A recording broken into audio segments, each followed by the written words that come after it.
I live one street back from the beach here on the Gold Coast, and my whole month rent, food, power, health cover, my coffee by the water comes to right around 1900 Australian dollars, and today I'm laying every single dollar of it out on the table.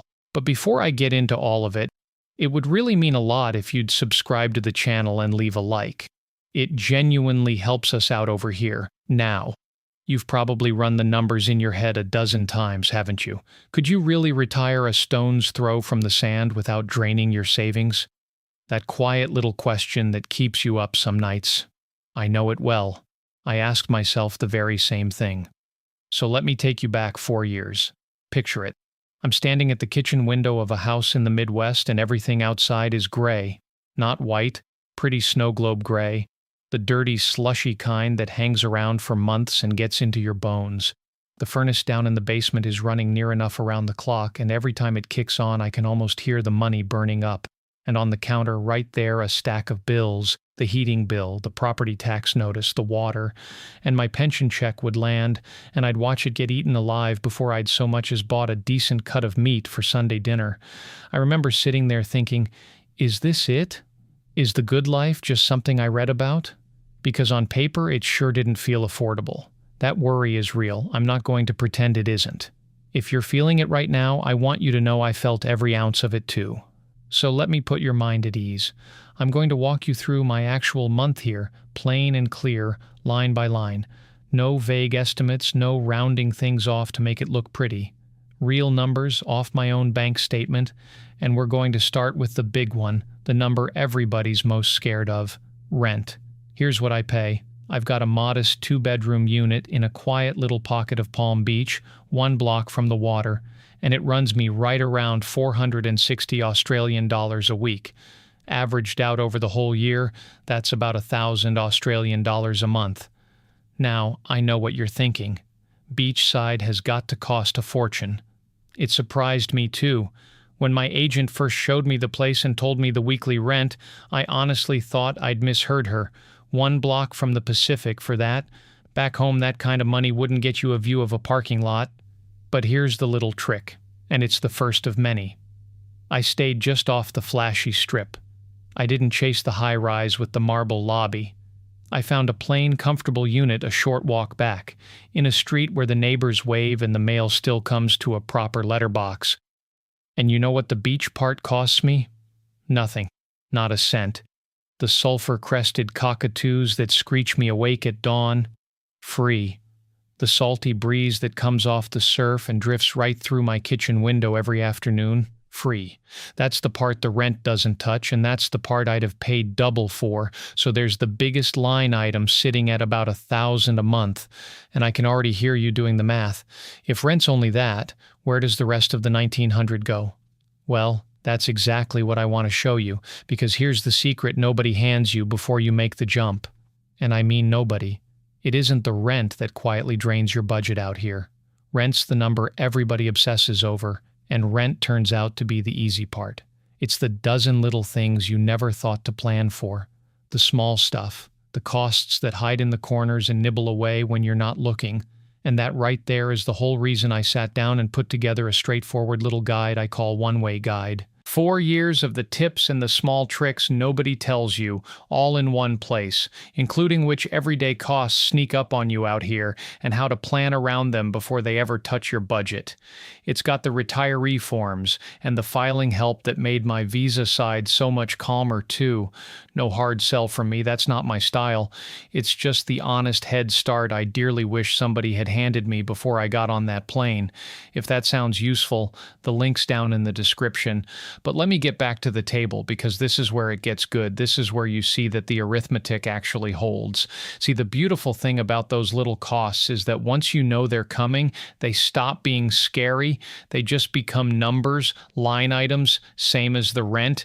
And when I finally sat down 4 years ago and did it properly, wrote every single one out on the kitchen table in pen, like a grocery list, the whole picture stopped feeling like a gamble and started feeling like a plan. Because that's the real question you came here with, isn't it? Not just the rent, the whole month. Can a fella live one street back from the sand on his Social Security and a modest pension and not just scrape by, but actually live? Coffee by the water, a barbecue with the neighbors, the good life, the real one. And the honest answer is yes. But you don't take my word for it. I'm going to prove it to you, one number at a time, and let you watch the total build right in front of you. So far, we've got the one big number down. Rent, about $1,000 a month, one block from Palm Beach. Gentler than either of us expected. That leaves us a bit under $900 to cover everything else and still land at $1,900. Sounds tight, I know. Wait till you see how far it stretches out here. Because now we get into the everyday running of a life, the stuff that actually fills your days, the food on the table, the power that keeps the lights on and the water hot, the little joys that make a Tuesday feel like a holiday. That's where those dozen little things live, and that's where most folks either panic or get pleasantly surprised. I got pleasantly surprised. Every one of them. So let's add them up one by one, and I'll start with the one that shocked me the most. The food. Because eating well out here, believe me, turned out to be nothing like I feared. So let's add them up, one by one, starting with the food. Because eating well out here surprised me more than anything. I spend roughly 400 Australian dollars a month on groceries, and I'll be honest with you, I eat better now than I ever did back in the States. That still catches me off guard some weeks. A big part of that is the markets at Burleigh Heads. If you've never wandered through a proper Australian fruit market on a Saturday morning, let me paint it for you. Stalls of mangoes and stone fruit stacked up in the sun. Tomatoes that actually taste like something. A salty little breeze coming in off the Pacific, mixing with the smell of ripe fruit and fresh bread. You walk out with 2 heavy bags, and you've spent less than you would have on a sad bag of groceries under fluorescent lights back home. And the produce isn't the half of it. There's a lady named Carol who's lived here 10 years, moved out from Oregon, if you can believe it, and she took me under her wing early on. First real thing she taught me? Which day the fresh catch comes in at the fishmonger. Turns out if you show up the wrong afternoon, you're paying more for fish that's been sitting a day longer. Show up the right morning, and it's laid out on ice, glistening straight off the boat. Little bit of local know-how like that, and suddenly your grocery money stretches further without you giving up a single good meal. That's Carol's kind of wisdom, the sort you can't get from a website. All right, so we've got rent and now we've got food. Let's keep going because the next one made me smile the first time I opened the bill. Power and water. Together they run me around 180 Australian dollars a month. Now I want you to sit with that number for a second. Back in the Midwest, I had a furnace that seemed to run on pure spite all winter long. There were Januaries where the heating bill alone swallowed more than double what I now pay for power and water combined. Double, for the privilege of staring out at a gray sky and shoveling the driveway before the coffee even kicked in. Out here, the sun does most of the heavy lifting. I barely run heating at all. And that's a good thing. That's money that just quietly stays in my pocket, month after month, instead of vanishing up a chimney. Keep a running tab with me. You'll see where this is heading. Rent, about $1,000 a month once you average it out over the year. Groceries, $400. Power and water, $180. So far, we're sitting at around 1,580 Australian dollars a month. And I'm living one street back from the beach. Let that settle in. We haven't hit anything alarming yet, and we've covered the roof over my head, the food on my table, and the lights staying on. Now there's one more of the big pieces I want to walk you through before we get to the fun stuff, and I know it's the one a lot of you are quietly worried about. Health. Now you're probably wondering, what happens if you actually need a doctor out here? You're on the other side of the world, you're not a young man anymore, and that's a fair thing to have on your mind. I had it on mine too before I made the jump. Let me put your mind at ease on that one. I carry a solid private health plan, and it costs me about 160 Australian dollars a month. Now don't go looking at that as some hurdle to clear. Think of it the way I do. It's peace of mind, paid for in small, predictable chunks. I took a little time back when I first arrived, compared a few plans over a cup of coffee, picked the one that fit, and I've barely thought about it since. It just quietly does its job in the background. And here's why I sleep easy about it. A good buddy of mine from back home, Fella named Ray, we go way back, landed himself in the hospital in Southport last year. Nothing I'll go into, but it was serious, the kind of thing that makes your stomach drop when the phone rings. I drove over to see him, half expecting the sort of chaos and paperwork nightmare we'd both grown to dread in the States. And you know what I found? A clean, modern hospital, calm hallways, nurses who actually had time for him, doctors who explained things slowly and looked you in the eye. Ray got wonderful care. He's right as rain now, back to giving me grief on the golf course. But watching how smoothly the whole thing ran, watching the quality of it up close, that was the day the health cover stopped feeling like a line on my budget and started feeling like the smartest $160 I spend all month, worth every single one of them. So add that in. Rent, groceries, power and water, and now health cover. We're sitting right around 1,740 Australian dollars a month. And notice every single one of those numbers has stayed modest. Nothing on that list made me wince. Nothing on that list is the reason folks think Australia's out of reach. Which brings me to the honest part. Because I promised you honest and I mean it. Not everything out here is cheaper than the States. I'd be pulling your leg if I said it was. Some things genuinely surprised me on the low side. The produce, the utilities, the sheer fact that a beachside unit doesn't cost a king's ransom. But some of the little things, they'll run you a touch more than you're used to. A jar of this, a bottle of that, the odd imported item you can't quite give up. It evens out, mostly, but you feel it in the small stuff, not the big stuff. And that's the exact thing nobody warns you about before you come. It's never the rent that catches people out. It's the dozen tiny things. So we've counted the big pillars and they've behaved themselves. But I told you at the start, the real story isn't the roof or the lights or even the doctor. It's what's left. It's the pieces that don't show up on any official list, the ones that decide whether you're truly living out here or just quietly getting by. Because a budget that only pays for the essentials isn't a life. It's survival. And I didn't fly to the other side of the world to survive. So there's a handful of things still uncounted. My morning coffee down by the water, the one I'd sooner give up my car than lose. The odd barbecue by the sea when the neighbors come round. A top-up of fuel in the tank so I can chase a quiet beach up the coast on a whim. The small things, the ones that turn a number on a page into an actual life worth waking up for. And those are the very extras that decide whether this whole thing really settles at $1,900 a month, or whether it quietly creeps past. So let me add them up for you right here and show you the final number. So here they are: the coffee by the water, the odd barbecue by the sea, the fuel top-up, the small things that turn a budget into a life. Let me put a number on each, because these are the pieces most folks forget when they run the math back home. The coffee first. I've got a little habit I'm not going to apologize for.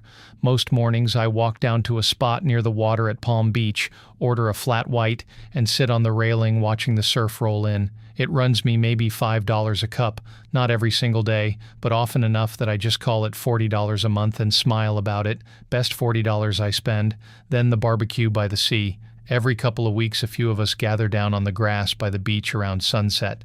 Somebody brings sausages, somebody brings prawns. I usually bring the bread rolls and a bag of ice. My share of that, plus the odd steak I throw on my own little grill at home, comes to about $60 a month. And the company's free. And the car. I keep a modest little runabout, nothing fancy, and I don't drive much because half of what I need is a short stroll away. A fuel top-up now and then, a bit set aside for the odd expense, call it $120 a month all told. That covers getting up to the fruit markets at Burley and the occasional drive down the coast just to see something new.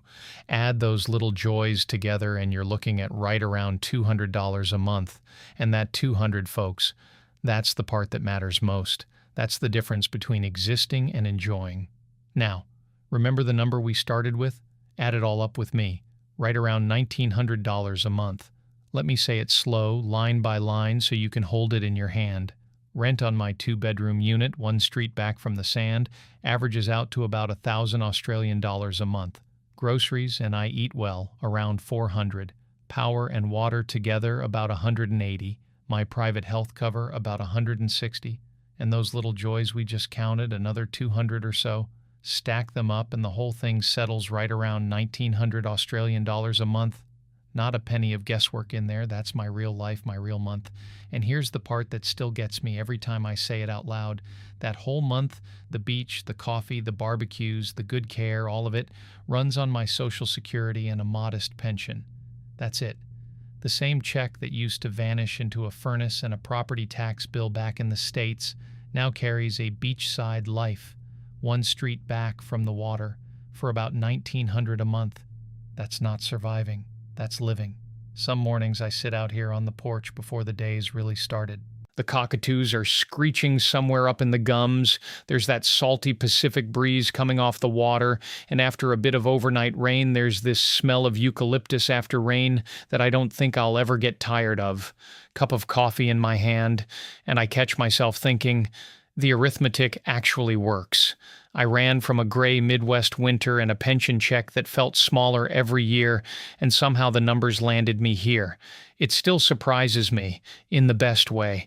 Now, I promised you an honest comparison, and I don't want to hand you a fairy tale. Some things out here are genuinely cheaper than what I paid back home, and some things cost more. Fair's fair. Power and water, for me, run less than half what my old furnace used to swallow in January. That was a happy surprise.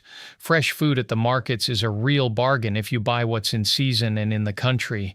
Carol, a lady who's lived here 10 years, taught me that early on.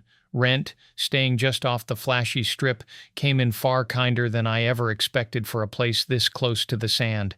But I'll be straight with you. Some things do cost more. A tank of fuel, a night out at a restaurant, a lot of imported goods. You'll feel those a bit heavier in the wallet than in the States.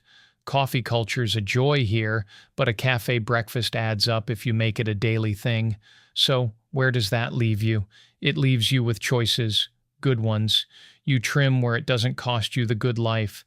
I cook most of my meals at home and save the restaurant nights for something worth celebrating. I buy my fruit and fish where the locals buy theirs, not at the tourist prices. I keep the car small and the driving light. None of that feels like going without. It feels like being sensible so I can afford the coffee by the water and the barbecue by the sea. You cut the things that don't feed your soul, and you keep the ones that do. That's the whole game. And that brings me right to the question you've been sitting with this whole time. The one I know is turning over in the back of your mind because it turned over in mine for a long while. So is it really doable? Yes, it really is. Not for some fellow who won the lottery, not for someone with a fat portfolio. For an ordinary retiree living on Social Security and a modest pension, willing to do a little homework up front. If you've been running these numbers in your own head, lying awake, wondering whether the check will really stretch, let this settle you. It stretched for me. It stretches right now, one street back from the beach, and I'm no different from you. The homework isn't hard. It's mostly knowing where the money quietly slips out, the small things nobody warns you about, and planning for them before they surprise you. Do that. Trim where it doesn't cost you a thing that matters, and this beachside chapter is a whole lot closer than you think. So let me leave you where I started my own morning today, out here on the porch. The rain came through in the night, and the eucalyptus is heavy and sweet in the air. The breeze off the Pacific just made it up the hill. My coffee's going cold because I've been talking to you, and I don't mind one bit. A year of gray winters, a shrinking check, that low worry that the good life was always going to be just out of reach. That's the fellow I used to be. And now there's a number on a scrap of paper on the table in front of me. $1,900 a month. A number that works. A number that gave me back the sun. So take your time. There's no rush, no clock ticking on this. Don't stress yourself out over every last detail. You'll sort it, one piece at a time, the same way I did. Do a little planning, keep your head calm, and go into this new chapter with excitement instead of worry, because it is doable, and I promise you, it is worth it. The sun's coming up over the water now, and there's a whole day of it waiting.